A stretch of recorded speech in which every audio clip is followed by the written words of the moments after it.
మామూలుగా పబ్లిక్ ఎట్లా ఫీల్ అవుతారు, పోలీస్ కేసు చేసి గొడవలన్నీ ఎందుకో ఏమనుకున్నారో ఏమో వాళ్ళు. అప్పుడు ఏమి ఇంకా ఇవి ఏమంటారు వాటి వల్ల పోస్ట్ మార్టం అవసరం లేదు అట్లా అని అనుకుంటారు. కానీ పోలీస్ వాళ్ళు అక్కడికి వచ్చి ఆమెకి అందరికీ చెప్పి మీరు పోస్ట్ మార్టం తప్పకుండా చేయించుకోవాలి, రాబోయే కేసులలో చాలా డేంజర్ ఉంటుంది అని వాళ్ళు చాలా అందరినీ కూడా వాళ్ళు ఎక్స్ప్లెయిన్ చేయడం జరిగింది.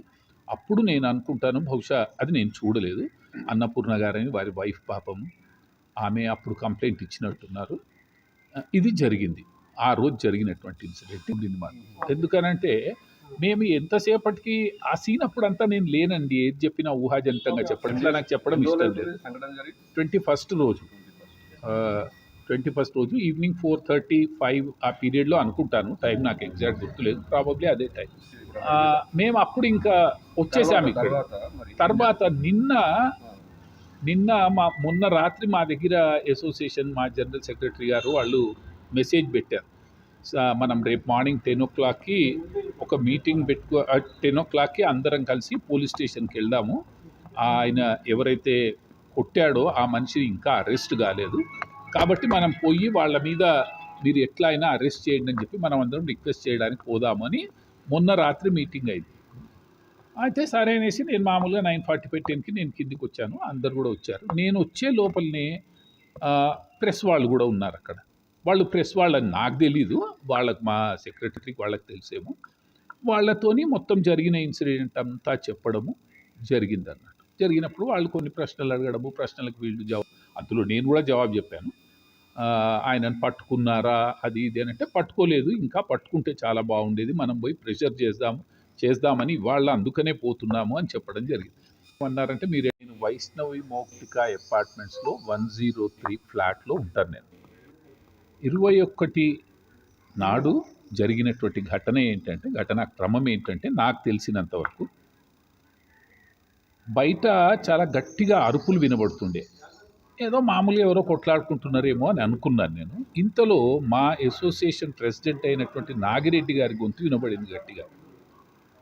వినబడేటప్పటికి ఏమైంది అని పోయి నేను కారులో కూర్చున్నటువంటి వ్యక్తిని వెళ్ళి కాంపౌండ్ వాల్ నుంచి చూస్తే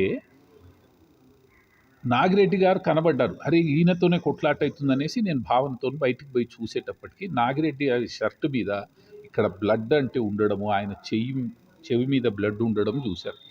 ఆ ముందర ఇంకొక మనిషితోనే ఆర్గ్యుమెంట్ నడుస్తుంది. నేను ఇమ్మీడియట్గా నాగిరెడ్డి గారిని చూడంగానే ఆ మనిషిని పట్టుకుని, బుద్ధి ఉందా నీకు, వయస్సు అది చూడవా, అట్లెట్లా కొడతావని చెప్పేసి నేను నా మ్యాక్సిమం ప్రయత్నం కంట్రోల్ చేసే ప్రయత్నం చేస్తుంటే ఇంతలో మా అసోసియేషన్ సెక్రటరీ అయినటువంటి చంద్రకాంత్ గారు పైనుంచి ఉరుక్కుంటూ వచ్చాడు. ఆయన నేను ఇద్దరం కలిసి అయినంత వరకు ఆ పుట్లాటనే ఆపేటటువంటి ప్రయత్నం చేసినా కానీ ఒకటే అరవడము, గట్టిగా ఆవేశంగా తిట్టుకోవడము, ఏమీ వాళ్ళు కంట్రోల్ కాలేదు. తర్వాత మెల్లిమెల్లిగా అది సబ్సైడ్ అయింది.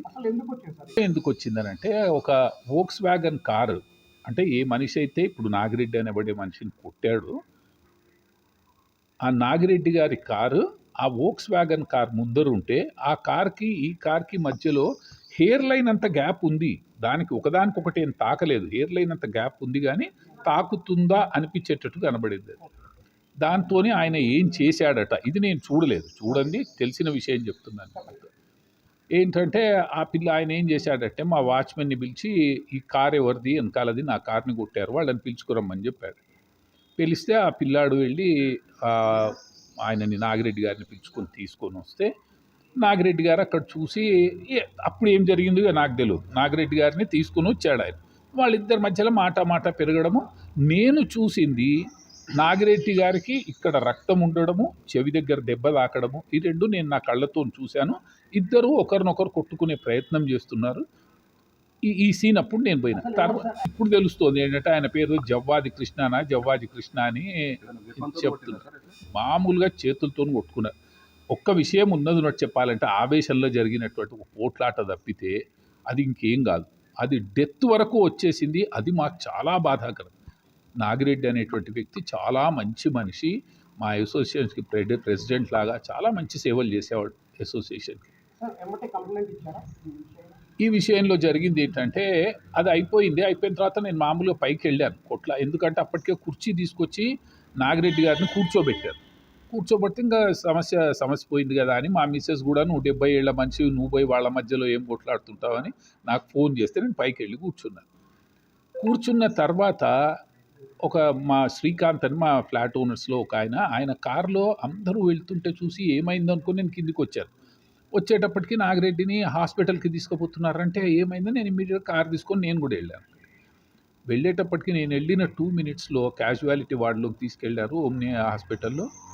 బ్రాడ్ డెడ్ అని అనౌన్స్ చేశారు సార్. ఎంత బాధ అయిందంటే మనసులో అసలు చెప్పలేం. ఒక చిన్న ఆవేశం, ఒక చిన్న కొట్లాట, మనిషి చావు వరకు తీసుకురావడం అంటే ఊహించలేకపోయినాం. చాలా ఆ రోజు అసలు నాగిరెడ్డి గారు అప్పుడే ఫోన్ చేయడానికి ట్రై చేశారు. ఆ పోట్లాట జరుగుతుంటేనే ఫోన్ చేసే ప్రయత్నం చేశారు. ఇక ఆ తర్వాత ఏం జరిగిందో నాకు తెలీదు.